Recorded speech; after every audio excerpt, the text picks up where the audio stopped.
السلام علیکم ورحمۃ اللہ۔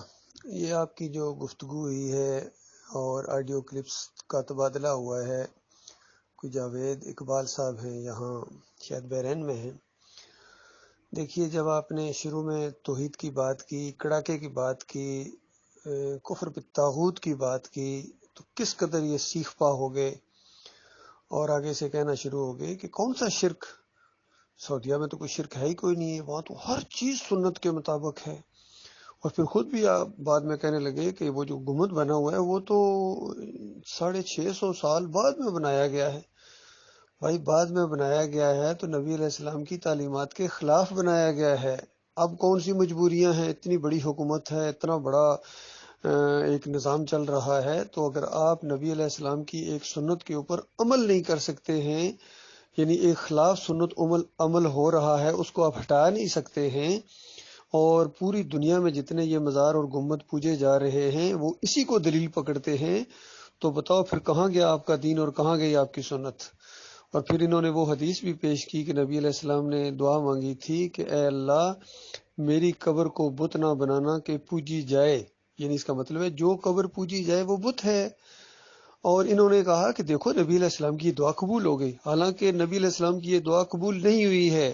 آج گنبد پوری طرح پوجا جا رہا ہے، پوری دنیا کے جتنے یہ لوگ جاتے ہیں وہ ادھر منہ کر، اچھا خود مان بھی رہے ہیں کہ لوگ ادھر منہ کر کے وہ دعائیں مانگتے ہیں، پھر صورتیں ان کو مارتے ہیں، یہ کرتے ہیں وہ کرتے ہیں۔ بھئی، آپ نے جب گنبد سجا کے رکھا ہے، جالیاں سجا کے رکھی ہیں، اور قبروں کو مسجد نبوی کا ایک حصہ بنا دیا ہے، ادھر مسلح بچھا کے جب کوئی نماز پڑھے گا آپ اس کو روک ہی نہیں سکتے، کیونکہ سامنے گنبد ہے اور اس کے آگے وہ صفیں بنی ہوئی ہیں، جگہ ہے جہاں وہ نماز پڑھی جاتی ہے، تو سامنے گنبد ہوتا ہے ان کے، جو اس حصے میں نمازیں لوگ پڑھتے ہیں۔ تو پھر بتائیے کون ذمہ دار ہے اس کا؟ اور اس کے علاوہ ابھی تو خیر بندر بھی انہوں نے بنا کے دی ہیں عربوں نے ہندوؤں کو، وہ تو بات کی بات ہے، لیکن اس سے پہلے یہ جو مسلمانوں کو شرک کا تحفہ دیا گیا ہے، بتائیے اس کا کیا بنے گا؟ تو یہ معاملہ ہے۔ پھر اجرت کے معاملے کو بھی دفاع کر رہے ہیں اور کہتے ہیں بالکل جائز ہے۔ کہاں جائز ہے؟ قرآن کے خلاف ہے، 28 آیتیں ہیں قرآن کی۔ کہاں گئی آپ کی توحید؟ توحید تو ختم ہوگی، توحید تو آپ نے بیچ دی جب آپ نے اللہ کی کوئی بات بیان کی اور کوئی بھی دینی معاملہ بیان کیا اور اس کے بدلے میں آپ نے اجرت لے لی، آپ نے تنخواہ لے لی، تو آپ کی توحید تو بک گئی، بیچ دی۔ یہ تو بت فروشی ہے، سمجھ لیجئے، یہ جو بت بیچا کرتے ہیں۔ وہ جو کسی نے کہا نا کہ بت شکن اٹھ گئے، باقی جو ہیں وہ پتہ نہیں بت فروش ہیں، تو یہ معاملہ ہے ان کا۔ اور پھر دیکھیے دلیل دے رہے ہیں کہ دیکھو یہاں روزی بڑی وہ فراغ کے ساتھ ہے اور اللہ خوش ہے، تو بتائیے پھر دوسرے جو ملک ہیں جو آپ سے زیادہ اچھا کھا رہے ہیں، ان سے بھی زیادہ اچھا کھا رہے ہیں، ہندوؤں کو بھی اللہ دیتا ہے، یہودیوں کو بھی اللہ دے رہا ہے، کرسچنز کے پاس کتنی دولت ہے، بل گیٹ تو پھر سب سے بڑا مومن ہوا ہے ان کے مطابق، جس کو اللہ زیادہ کھانا کھلا رہا ہے اس کے ساتھ اللہ بہت خوش ہے۔ اصل میں ان کا پیٹ دین کے ساتھ لگا ہوا ہے۔ اور پھر دیکھیے اللہ کی وہ بات بھی یعنی سچی ہو گئی، جس طرح اللہ تعالیٰ نبی علیہ السلام اور صحابہ اکرام کو یعنی زور دے کے بیان کر رہا ہے کہ دیکھنا جھکنا نہیں ہے، دیکھنا نرمی نہیں دکھانا ہے۔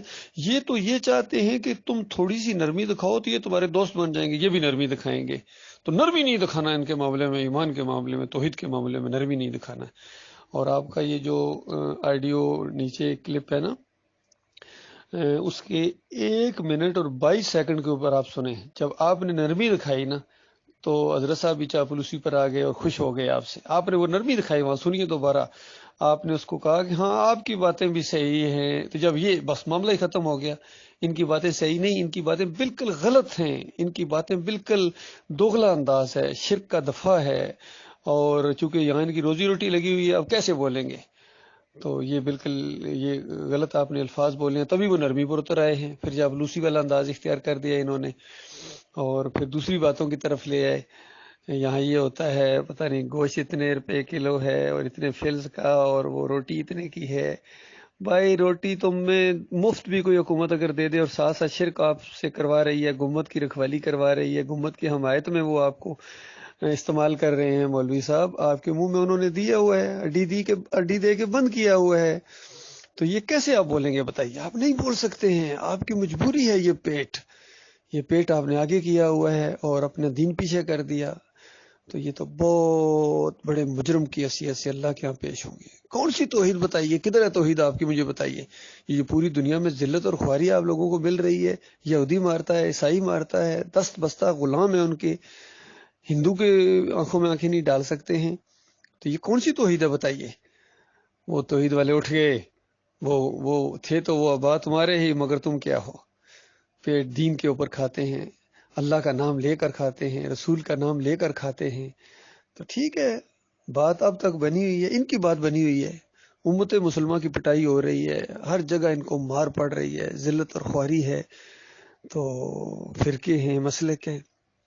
پھر یہ کہہ رہے ہیں چاروں امام بالکل صحیح. چاروں امام پڑھا ہے احمد بن حنبل کو، کتنا ان کے اندر، ان کی مسند احمد بن حنبل کے اندر کتنی شرکیہ باتیں ہیں، اور کس قدر انہوں نے عقیدے کے اندر شرک ملا کے تعویذ گنڈا وہ کرتے تھے. یہ تعویذ گنڈے کا رد بھی کر رہے ہیں، اور وہ تعویذ گنڈا کرتے تھے. ان کا اپنا بیٹا عبداللہ کہتا میرے والد صاحب تعویذ لکھا کرتے تھے.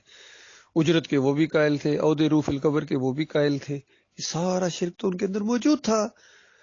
تو یہ معاملہ ہے. باقی چار مسلوں کو ختم کر کے ایک مسئلہ کر دیا تو اس سے کیا فرق پڑے گا. ٹھیک ہے، اگر کوئی اچھی باتیں کر دی تو انہیں اچھی باتوں کا ان کو وہ صلہ بھی چلو اگر کوئی مل رہا ہے، یا اللہ تعالیٰ بھی دنیا میں ان کو نہیں پکڑ رہا ہے، لیکن جنت نہیں جا سکیں گے. جنت جانے کے لیے ایمان کو 100% ٹھیک کرنا پڑے گا، اجرت کو ختم کرنا پڑے گا. دین اللہ کے لیے ہونا چاہیے.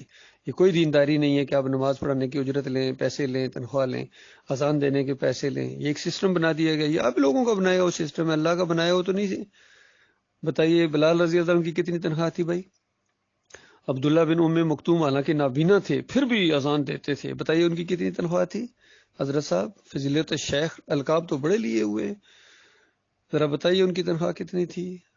اور ابو معذورہ رضی اللہ تعالیٰ عنہ کی کتنی تنخواہ تھی؟ ذرا بتائیے نا کتنی تنخواہ تھی. پوری زندگی اذانیں دیتے رہے ہیں، اور اس کے علاوہ نمازی لوگ پڑھاتے تھے. باقی عمر رضی اللہ عنہ کے دور کے اندر جو وظیفے مقرر ہوئے تھے وہ اتنی زیادہ مال آ گیا تھا غنیمت کا کہ سب کے وظیفے مقرر کیے. خواتین تک کے وظیفے تھے، بچوں کے وظیفے تھے، اور خواتین کے بھی تھے. کیا وہ نمازیں پڑھاتی تھیں؟ جب ختم ہوئے تو عمر بن عبدالعزیز کے دور میں آ کے سارا معاملہ، جب اتنے زیادہ مسلمان ہو گئے، لوگ خزانے تک خالی ہو گئے، تو بلکہ کچھ گورنرز نے شکایت کی کہ خزانے بالکل خالی ہو گئے ہیں، جزیہ وہ نہیں لیا جاتا ہے، تو ظاہری بات ہے غیر مسلموں سے لیا جاتا ہے، مسلمان ہوتے جا رہے ہیں، اب کیا کریں.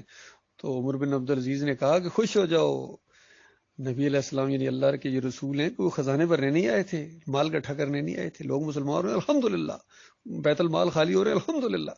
ان کا تو انداز یہ تھا، کوئی اجرت نہیں دی جاتی. بہت بڑا الزام لگاتے ہیں یہ عمر بن خطاب رضی اللہ عنہ کے اوپر، اور صحابہ کے اوپر، اور نبی علیہ السلام کے اوپر، کہ اجرت کے وہ قائل تھے.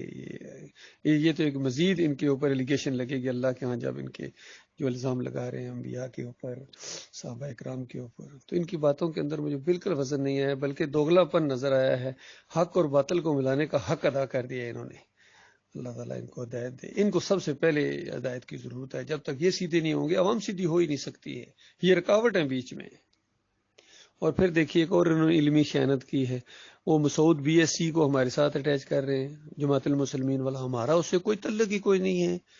ان کے عقیدے بھی یہی ہیں، اہل حدیثوں والے عقیدے ہیں.